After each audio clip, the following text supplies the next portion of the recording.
معروف صحافی اور معروف تجزیہ نگار حبیب اکرم نے اپنے ایک ولاگ میں بتایا، ان کا کہنا تھا کہ جس وقت عمران خان کو سزا دلوانے کے بعد زمان پارک سے اریسٹ کر کے لے جایا جا رہا تھا، تو جیسے ہی عمران خان کو لے کر اٹک جیل پہنچے ہیں تو وہاں کیا ہوا ہے۔ اٹک جیل میں جیسے جب عمران خان کو انٹر کیا گیا تو وہاں پہ جب ان کو اپنی کال کوٹڑی میں جانا تھا اور اس میں ایک چھوٹا سا رستہ تھا جہاں پہ ان کو پیدل چل کے جانا تھا۔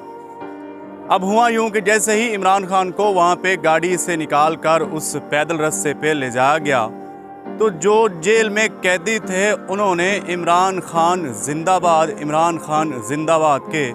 نعرے لگا دیے۔ معاملہ اس نیز پہ پہنچ گیا کہ انتظامیہ کو مداخلت کرنی پڑی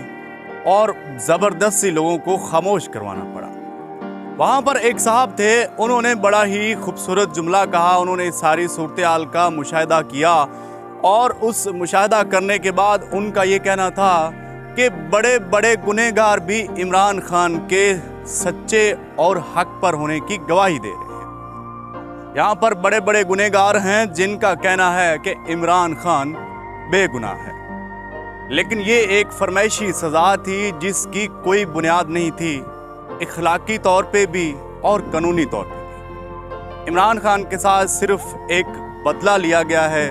ان کو توڑنے کے لیے ان کو اس طرح کی اذیتیں دی گئی ہیں۔ اگر یہ ویڈیو اچھی لگی ہے تو اس کو لائک اور شیئر لازمی کریں، ہمارے یوٹیوب چینل کو سپورٹ کریں۔